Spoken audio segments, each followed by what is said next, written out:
Hi, and welcome to this week's Mortgage Broker broadcast. My guest this week is mindset and performance coach Christian Hoyle. Christian's been on the podcast before. It was episode 34 back in November 2021. And the reason why I wanted to get Christian back on, a lot of obviously changed over that period of time, nearly 18 months later. However, I just wanted to get back on to talk about habit forming and what he does and how he works with firms, and also looking at, from a mindset point of view, just his thoughts and his opinions and other stuff that he talks about when he's coaching. So I just thought I'd get him back onto the podcast to just have a chat. So let's get him on the podcast.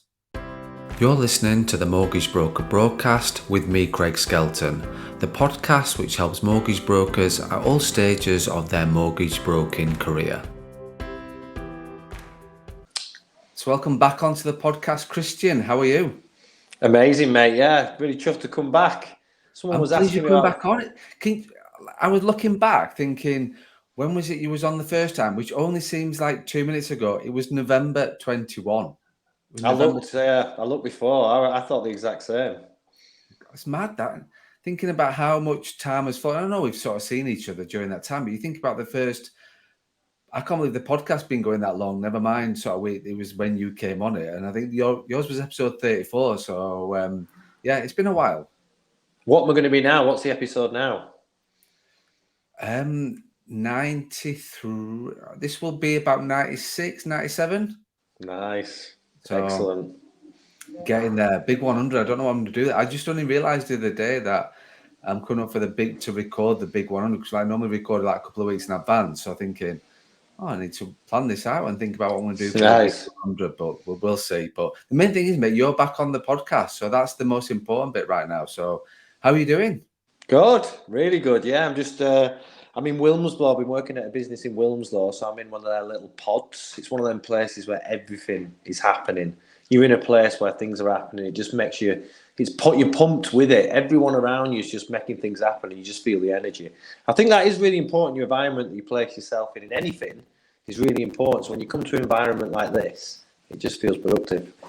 Definitely. No, I think that's it. You're absolutely right.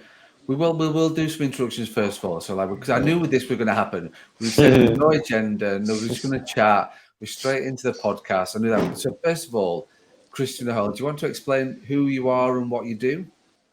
Yeah, so my name's Christian Hoyle. You can find me on LinkedIn. And I work as a mindset and performance coach. And basically what that means is I work with businesses and I go in and I deliver workshops on mindset. And then I look individually at team members. We have a little bit of a one-to-one.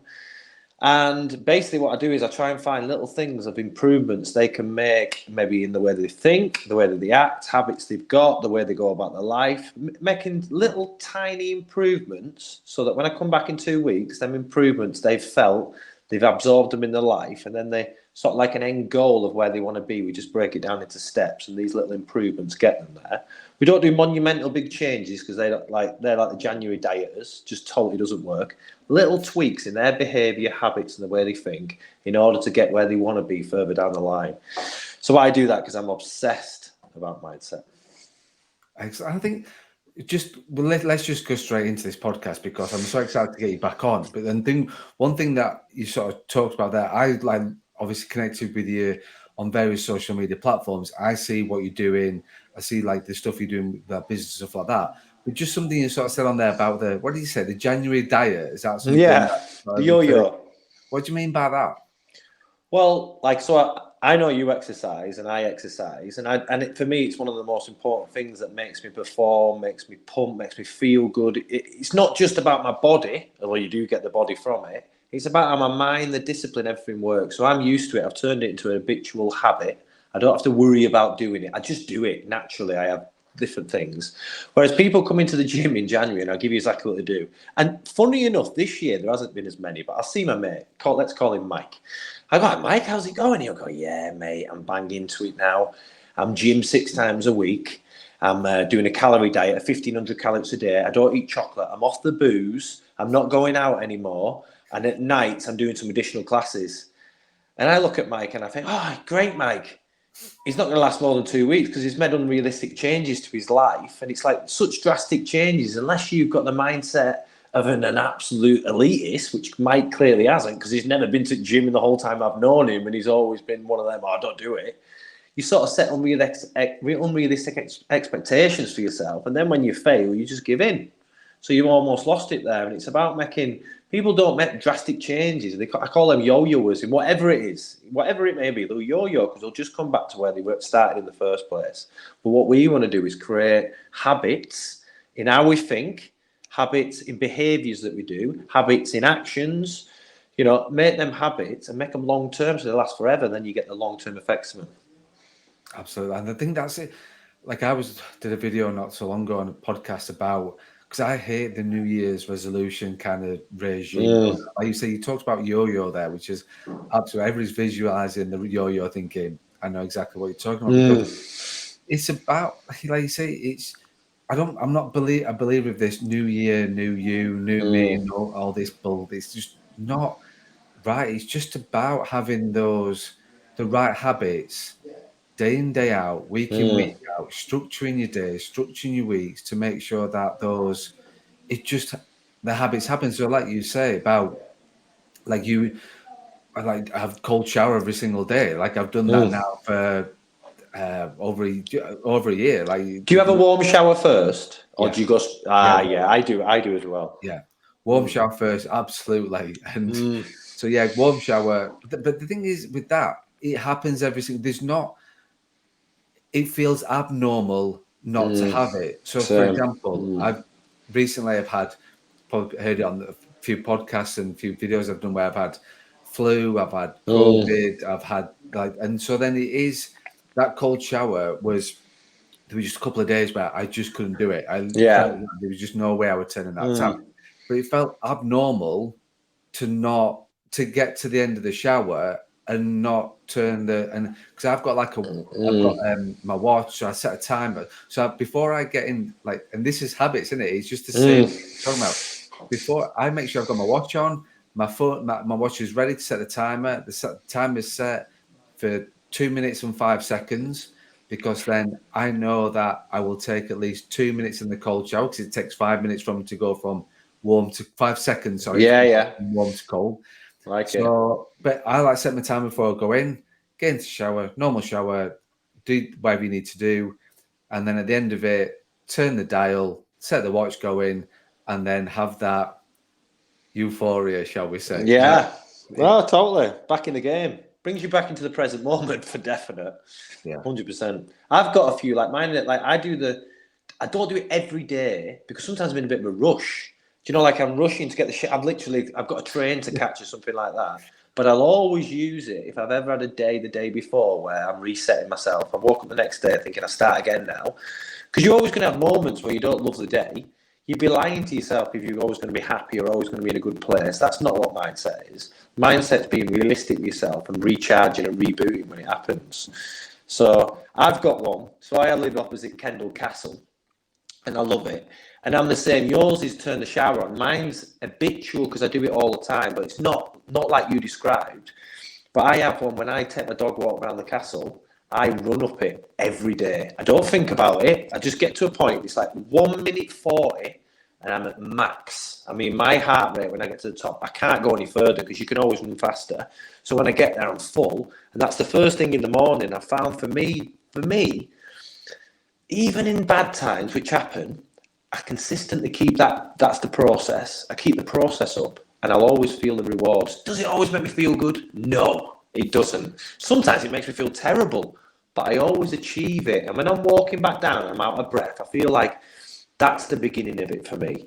You know, it might not make me in a better mood, but that consistent to me and discipline is what sticks with me. It says, I can do it. I can still do that no matter what's happening. What else can I do? What's next? Let's go. And that's now just a habit. And so when I work with people, that's what I'm wanting to do. What can you turn into a habit? And it can be like the silliest thing where I've worked with someone recently about when you get home, what do you say to your partner?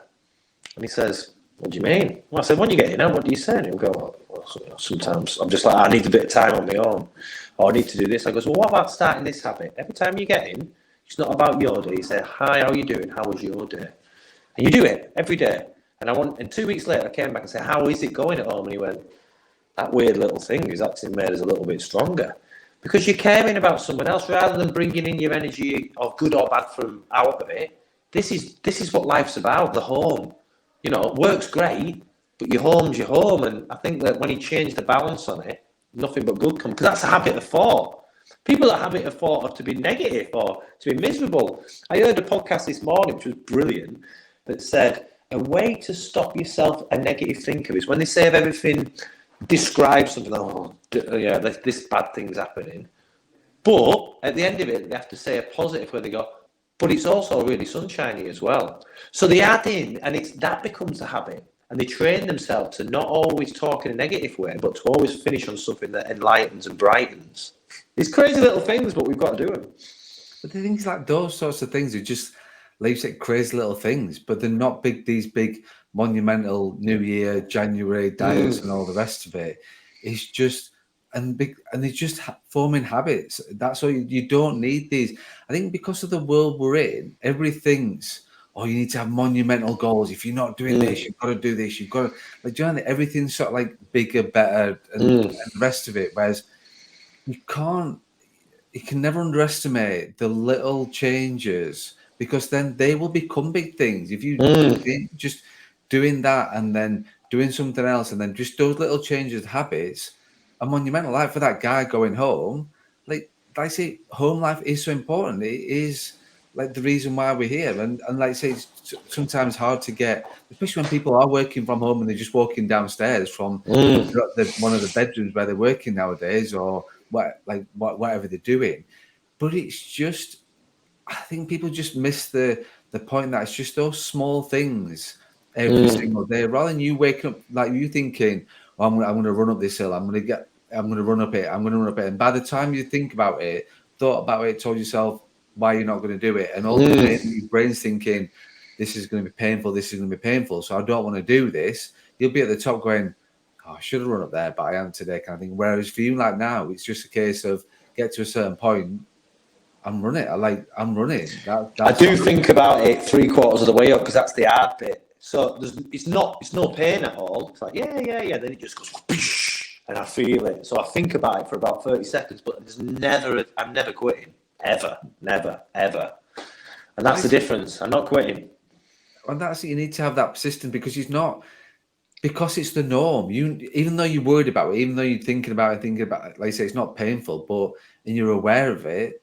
Don't get me wrong, I'm aware that I'm returning the college. I'm aware, thinking, what's it going to feel like today? But it's never as bad as what you think it's going to be anyway. So, because then it's just, guess, well, it's just get on it and just get it done. And you're like, I focus on the end result. So you're thinking, how good am I going to feel? Bad, like the euphoria, like I said, because I do get that natural high, which is then, and I feel like it's like one of those where, do you like if you've been out had a few beers the night before, and if you've been out, done something, and thinking, do you know what, I can't be asked doing that cold shower today. It's like, no, you need to, like, they're the days when you really need to be a bit groggy. And like for you, for the run, it's like, well, no, I need to have that buzz and that feeling that. Well, my other one at the minute is, so I go to the gym 3 times a week. And just before Christmas, it got dislodged. Now I did 2, 2, 1. And I've heard a very famous thing, you never skip leg day. And I had loads of injuries as growing up through football, because I never did any legs. So my knees weren't very good. Whereas now my muscles around my legs are tight. Because when I heard that if you skip legs day, that no one skips I don't skip legs day. So it's one of them things. I think it's really important that only to me, it's no one else's life. I'm just living my life in me. And I know when I've done that, I know what's next. What else can I do? What else will I not give in? What else can I take on? So do the hard stuff, and you'll just and it's like, prove a point. Like New Year's, I'm not against New Year. I'm more about every week you want to be a little bit better in some area. When you set your list on a Monday and you want to achieve it, there'll always be something in it that's a New Year's resolution in it, because it might be out of your comfort zone, or it might be something you've got to achieve. So, I'm all up for it, because I'm all up for improving. But I know what you said. There's been a lot of slagging about New Year's resolutions this year. But when someone sticks to it, it's brilliant. But the thing is, they rarely do. No, exactly. Well, what's the start? I think is it 90%? by mid-January, 90% of the New Year's resolutions. And I asked the question on the podcast saying, what was your 2022 New Year's resolutions? Can you remember what they were? And if you can't, then, well, either good and you've changed the whole thing and they're now habits, or they were just never important in the first place. But do you find with, like you talked about growth there and moving forward, do you find that you've always got to feel as though you're constantly moving forward with everything that you do? Yeah, good question. Interesting question, actually, because life's not always moving forward, is it? Sometimes it's moving downwards, and it's part of the cycle that you can't change. It might have another influence is in on you, but when you're moving downwards, not through yourself, sort of thing. I'll wrap you with something that happened to me here, and this was a big so I coach mindset because I'm obsessed by it, and I know you are, Craig, and that'll come across in all your podcasts. So I niche. So I've been coaching for 3 years, but I was a teacher and I've run businesses. I've been obsessed by the way that we think. Success and failure is in your mind. Winning and losing is in your mind. And it's gather all of that now to push yourself. So I niche in the industry I'm now. I niche in recruitment now because, this is recruitment. If you ever need mindset, it's recruitment in any form of sales. 4 days before I started to do it, I split up with my partner. The biggest test on my whole mindset ever. And just because I'm good at it doesn't mean that I don't feel the ill effects of like falling out of love and all that kind of thing. So I was going in motivating 20 people at a time, being the most unmotivated that I've ever been in my life. Not at work though, because when I went to work, it cut it off. Because when I was listening to everyone else, what they're doing, I knew I could help them with them. I found because everyone knows what they need. It's not like when I go to see someone, they know what they need to do. So all I have to do is get inside the little box in here and let them tell me what it is that they know they need so they can make that change because they have to be motivated. So I was great at that, but it was every night I finished work. As soon as I finished, walked out, that was the test. That was a test on what I was thinking. That was what a test I was acting, how I was feeling. And it was like, interesting enough, going through that was one of the biggest tests of my life. And it's like I'm 45 now. I'm a single male. Can't wait to find I want to find my next wife. It's going to be great. But all my mistakes in life are brilliant for everyone I work with. Because all I try and do is not let them make a mistake. Because I've met lots and I know them. And if they trust me and go with, which they often do. And one of the things that I do now, and I do so I work with businesses, but I also do one-to-ones. I work with a lot of entrepreneurs. People just going through change. You want to make some changes and we talk about it. First thing I say, if they're in a relationship, I said, tell me what you are in your relationship out of 10. And they'll go, what do you mean? I'll go, out of 10, what are you? And then they'll give me a number and I'll straight away say, okay, if that number's good, it's like, wow, this is brilliant. This is the great fabric to build from. And if it's not, we can come up with ways that will raise it. Someone will say a 6 and I go, I want it to be an 8. And I think in the next 4 weeks, we can make that happen by stopping some of your behaviours you've turned into habits. Let's swap a new habit. It's just amazing to be able to, it's easier when you look at someone else because I've got loads of stuff that people help me with. I'm not, people think you're a mindset coach. You're always in a good space. How the hell? I'd be lying if people believe it's like, but exactly. I can get back in the moment. I don't let things go over too long. I know how to work on myself. I need to get back in the moment, be me again. And that becomes a difference, how long it takes to do that. I don't lie to myself neither, which a lot of people seem to do. Definitely. And that's the thing is, when you go back to something you said there about taking people out of their comfort zone, and even as a mindset coach, even as a coach, you're still stepping out of your comfort zone every single day yourself. So you're not asking people to do something that you don't do yourself, which I think, like you say, it's always those preconceived ideas that, well, you're a coach, or that, well, you've got it all sourced, you've got it all worked out and unraveled in your brain, and everything's we're still going through the same questions, the same thoughts. But like you said, is that you're just helping people. Like you put it beautifully there, which really, I think I hear people talking about being a coach, and a coach isn't telling people what to do. Coach, that is not coaching. And I see people sort of the badge up coaching, and I can sort of see the videos, I can see listen to the podcasts, and you just thought, well, all you're doing is just telling people what to do. That's not the idea of what our coaching should be. Like you said, you find out what's going on inside there.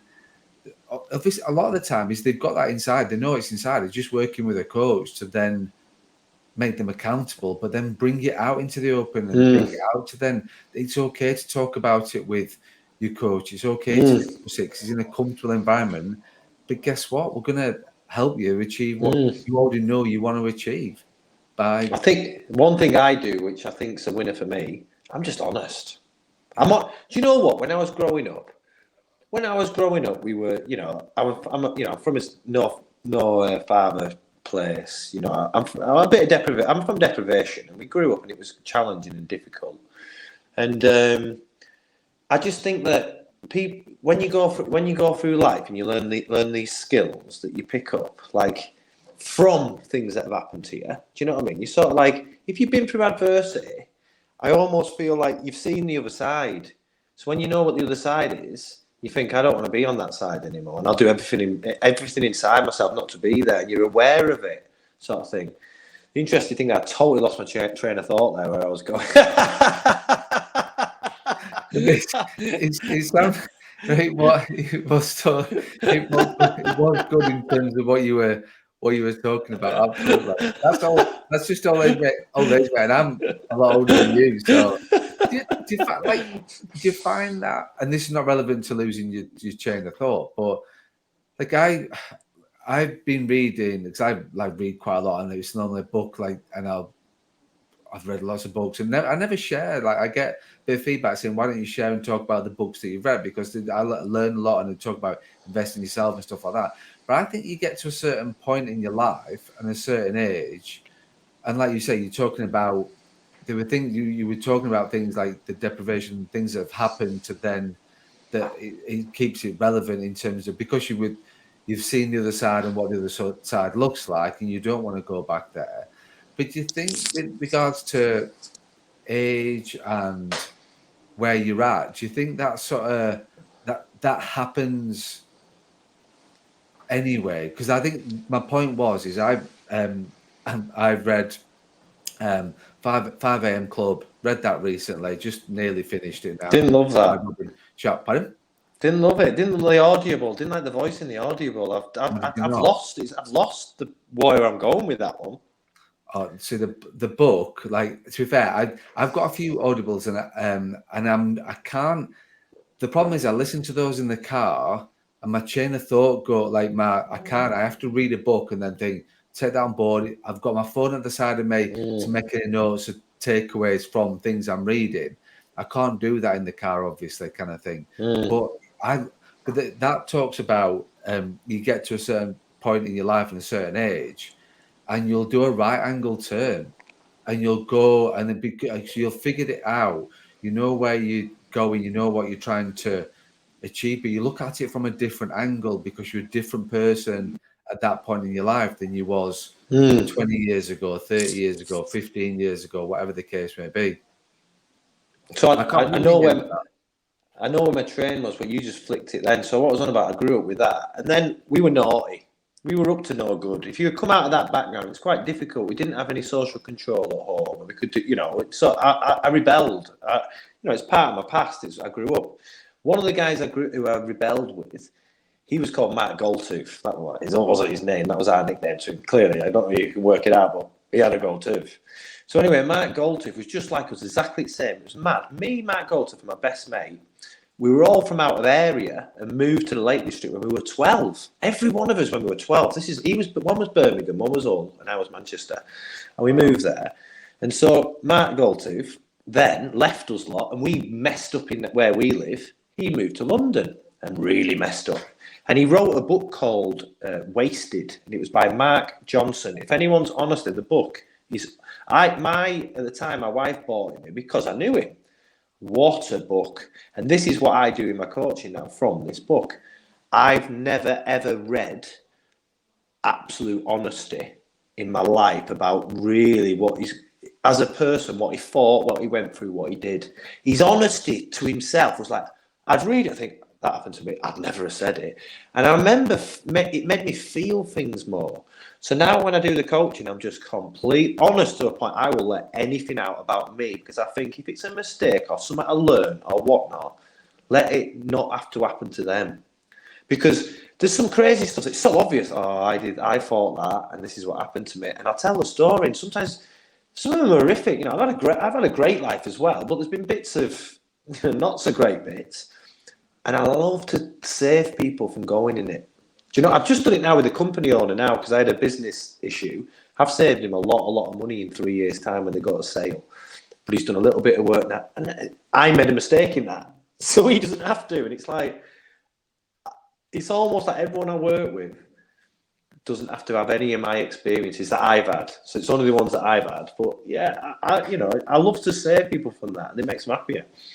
I think that's it. But like you say, you're total honest. Like you said there about the honesty, you're total honest with that. I think that has to be something that goes hand in hand. It's like I've been coaching a broker earlier on today, and we talked a lot about the honesty side of things, because you've got to, when you're coaching, you've got to feel that you've been in a safe environment to be honest.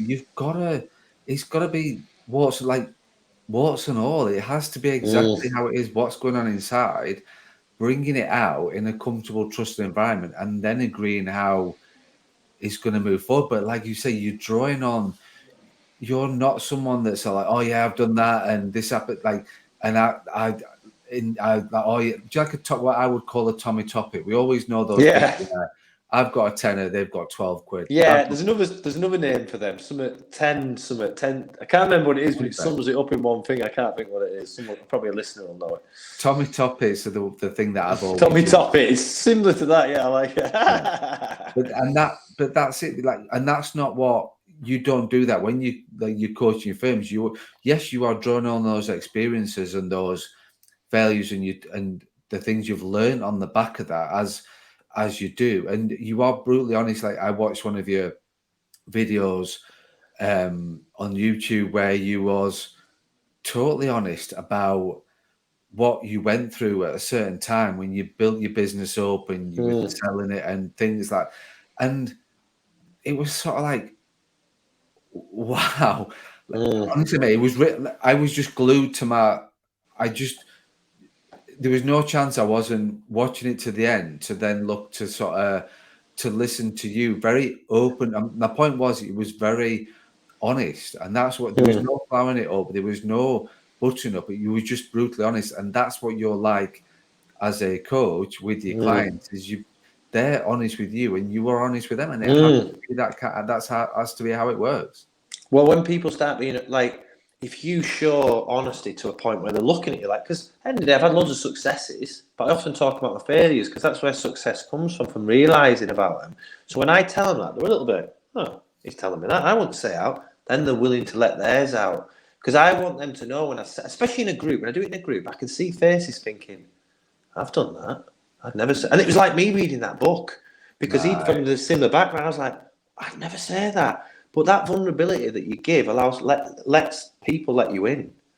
I find that if you try and be be the big man, people don't want to let you inside them. And then once they let me in, the magic you can produce is unbelievable. Like, you work with someone, it's just great. It's just brilliant. I love it. Absolutely. Like, you've got to show that side of vulnerability. You've got to show that side, which then, because like I say, if you just building things up as invincible, you're this and the other, it's just not. That's not, people don't buy into that, because they're not actually. You're full of bull. You're trying to tell me to be honest with you, when actually you're not being honest to yourself and not being honest to me. So we can't work together in that kind of way. So you've got to show that vulnerable side of things. You're not invincible, shall we say. No one's invincible. Some people pretend to be, but you don't know what they're doing behind closed doors. And I think that you're only lying to yourself. And, I'm not invincible at all, but I don't give in. I keep going. Do I want to give in? Of course I do, because I'm like everyone else. But what I can do is, when I start being in that sort of like fixed persona, which I don't want to be, I realise that's the person I don't want to be. And that's the person who will not get me to where I want to be. And if I listen to that persona in my mind, that I don't think I can do this. Maybe I should just quit. Maybe I should just give in. I hear it, but then I have to think, no, mate, you can do this. Yeah. You can do it. And there's this stat. I love this stat. I use it all the time now. I got it off LinkedIn, but it is, how do you prove something? 90% of what we do is just showing up. Like if you're a bit scared of a presentation, you're worried about it, show up, because once you start, you're going to have to do it. Yeah, you might be the best ever, but when you showed up and you were there, it happened. You got a call you don't want to make.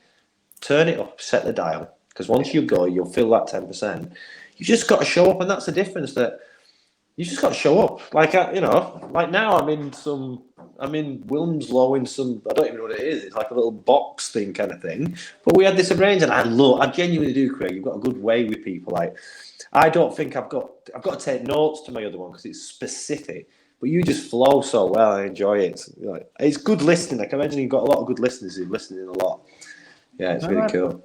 I appreciate that, man. I think that, but what you were saying there, for me, and about that sort of showing up, is that as human beings, we're not built to have a lot of choices. The more choices we have, the worse decisions get. If you've got a choice of 1 to 5, the chances are you're not going to get it right. Whereas with showing up, that's not literally you've got to do that. Like you say today, we're recording this podcast at this time. There's no choice in the matter. It's I'm showing up, so I'm going to make the right decision because I don't have any choices. And it's okay to. And as human beings, we've got millions of choices to make. Our brains have millions of choices to make every single day. The brains are not built. Our brains are not built to deal with. Can I give you something? What options and choices are? Because it's actually that you've identified something that's the beauty of everything. That when everyone thinks everything's done, I'm done. I can't do it anymore. I can't get out of this. It's too much. I'll go. What are your options? I haven't got any because they're all like streamed by emotion. I haven't got any. All right, then what's your first one? Next minute, we've got 3 options. There's always 2. And they think we haven't got any. I'll go, well, there's 3. Have we got any more? Oh, yeah. As soon as you start bashing out the options, you think, I'm not held. I've actually got a choice with what I do then. It's when you haven't got a choice and no options, you think you're not going to get anywhere. But really, you've always got an option. Yeah. And if you start putting them out, you think, now I've got something to think about. Before, I thought it was just that. So it was centralising my vision. I couldn't get beyond it. Now I've got other options. Definitely. No, and that's it. It's about those options to be able to then see your way out. I'm not sort of saying you don't need any choices and you shouldn't have any options. It's just that we shouldn't have many. Like you say, you've always got 2 and you'll generally find a 3rd. So that's it. It's either, like I talked about it, like I did a video last year on Blue Monday, which I've released again. I saw it. And I released it again this time. Again, it's like, and it just goes back to the 3 choices. You either do nothing, like you just give in, do nothing, or you change. They're your 3 options. That's it. And if you're going to do nothing, then shut up and just just get on with it. If you're going to leave, then leave. But if you're going to do something about it and choose that option, well, just give the best account of yourself, because you'll find that it's not like another stat to throw into you is about, what is it? 85% of what we worry about never happens. Again,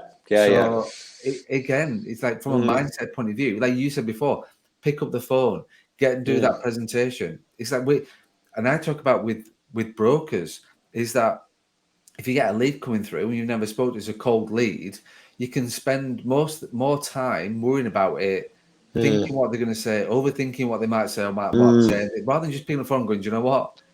Let's just deal with it. I'm a human being. I'm capable of dealing with this.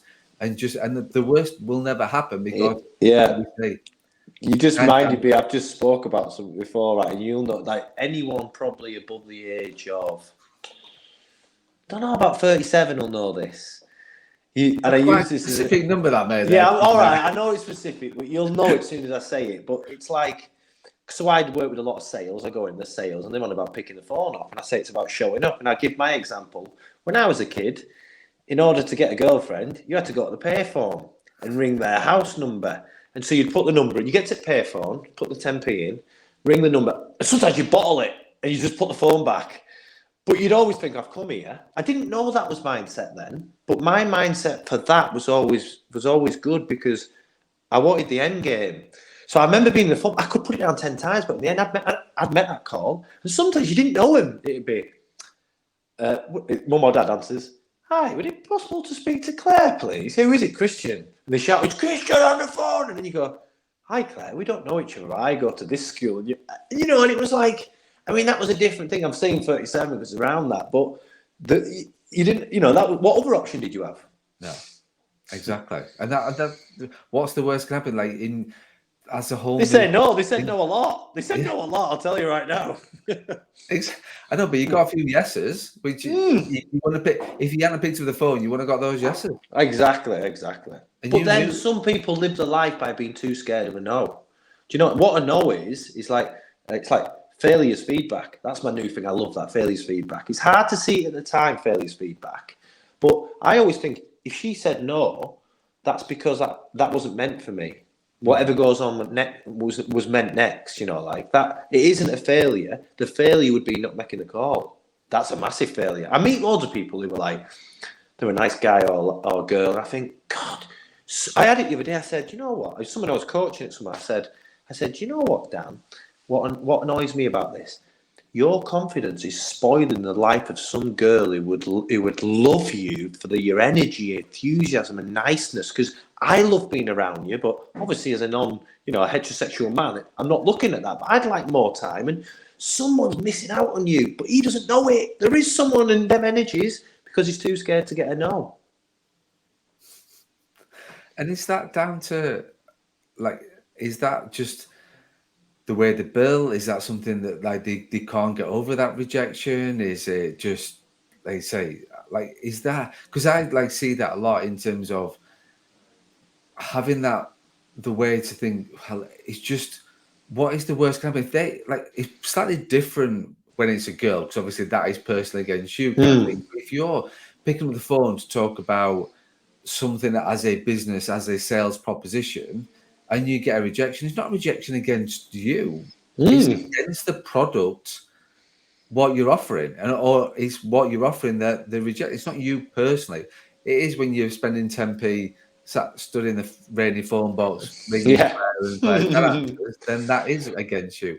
However, it's not when it's a product and it's just you. But like I say, you've got to focus on the yeses. You've got to focus on that is in terms of what you just sort of said there. To him, that should reminisce with him because he's thinking you've sort of said somebody's missing out. You're an amazing person somebody could benefit from massively, but just because you've got that ego or fear or whatever it is, then they're missing out because of that. So you need to lose that right now.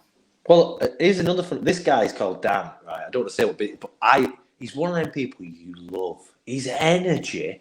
Like I went there 2 weeks ago to do the coaching, and he wasn't there. I was genuinely gutted. I genuinely missed him because you imagine when you're coaching, you get two energies collide, and it creates this unbelievable feeling. And he wasn't there. But like one thing with Dan, he was an actor, and now he's in sales. And then I looked on his LinkedIn, I didn't see one video, and I went, Right. Why is there not a video on your? You're an actor. You can pull off all these personas. He was a good actor as well. I went, how can you possibly not have that in there? I could see him registering why did I do all that training? And I'm not using it for free now. I'm actually, because you could see he was really good at it. I'm not that good at it, and I still bash him out. You know what I mean? Because if I don't get my message across. Exactly. Christian, I'm just conscious of time. You're a very busy man. I appreciate you coming to the podcast, back on the podcast with no agenda. It's just been amazing to catch up with you. It's just been such a blast, as I know it would be. And the podcast, the first time, which I don't think I've ever told you this, the first podcast we did, which was episode 31, was the most listened to, at the time, it was the most listened to podcast in 2021. No way. Yeah, it was. Yeah. Wow. So the first year. I never told me that. Oh, thanks for that. I know, yeah. So I'm sure I did. Do you know the back of my mind thinking, I'm sure I've told you. You didn't. I'd have known it'd have been etched. I'm telling you now. Forever. I'm telling you now. And we're saying you. So that was in November 2021. 21. and that was the most listened to podcast that year. And then hopefully this one's going to be the most listened to of the year 2023 today. But yeah, we'll. But no, look, I appreciate you coming on. You're totally honest, giving everything out there, giving your time, because I know, like, obviously time is so precious to you in terms of what you're doing. And I'm looking forward to seeing more of your videos, seeing more of your socials and the YouTube as well, because there's sort of some stuff absolutely Yeah, amazing. I haven't done YouTube because I'm on with work at the minute, but I am going to come back to it. But so what I would love is anyone out there with a business or someone just wanting to make a change or wanting to have mindset into the world and see the positive effect that it always brings, then I'd love to speak to them. Give me a DM on LinkedIn. Yeah, my YouTube, I've got interesting, Craig. That video you watched, I weren't supposed to release that. It did it without me thinking, because I'm not bothered, because I am going to release that video, but I wanted to make some changes within it. And then there've been all these views, and I thought, I have no idea how it happened. I never set that off. And it was one of them. It was good job you made a comment, because it made me think, I'm not meant to release that. And I've had to pull it back because we're going to do some editing on it. So thanks for that. Well, at least I made you aware that it was out there, but it was a cracking video. Have you took it off landing now before you did it? I've only took it off because we're going to edit it. I'm going to edit a couple of things out from it. And then I want to do a bit like, add a bit of now into it. Do you know what I mean? Basically, the video is about something that happened to me, and how that's why I'm doing the work I do now. And I want to explore and put that in, really, and let people know that it's one of my biggest failures, but it's going to be one of my biggest successes. That's how I'm looking at it anyway. No, absolutely. I'd like to say it was a video on YouTube that made me just stop and not even have any distractions, think about anything else. I was just sat there watching you, listening to you. 110% of my focus was listening to what you were saying and how you were saying it, and it was awesome. And that's why I had to comment on it, kind of thing. So and then, appreciate it. That's why I know why now, when I was doing some research for the podcast, thinking, why can't I find that video? Yeah, it's not. Well, it'll have a big title, wouldn't it? Because I lost a huge amount of money. It'll have a great title, and my name's Christian Hoyle on YouTube. If anyone wants to look, and I've been off YouTube because I've been so busy with work, but I'm definitely going to go back. But I just have to. It is going to be surrounding that video, and there's going to be a lot of things around it. Sort of exciting. Oh wow! I'm excited. I'm excited to get version 2. Then I'm looking forward to that. And then the Wainwrights. We haven't even talked about your Wainwrights and your Wainwright challenge and how that's going, and whether it works. The challenge. Do you know what took over? I started last year, and I said I'm going to do all the Wainwrights in a year. And then I split up. And work got really busy. So I got to 145. And do you know what? If I have to be honest, I got to the stage where I wasn't enjoying it, because instead of doing home and away, all the last bit was really long drives, an hour and a half. And some Wainwrights are rubbish. And I thought to myself, I did set a target, but my major target in life is, number one, is to be happy. And at the minute, this isn't making me happy. So I'm always willing to think, if this didn't make me happy, I don't have to prove a point to me. I've done all of them anyway at different times over like 20 odd years of climbing. But I didn't do it then. I just think that's some people, if a target's not working, just leave it. Yeah. Happiness comes first. Yeah, definitely. And on that poignant point, we will end the podcast. So Christian, awesome. Thank you so much for your time. I really appreciate it. Thanks, buddy. Thank you for listening to the Mortgage Broker Broadcast, the podcast which helps mortgage brokers at all stages of their mortgage broking career. If you have any questions about this podcast or any topics you want us to discuss, or if you're interested in working with me further, then please get in touch.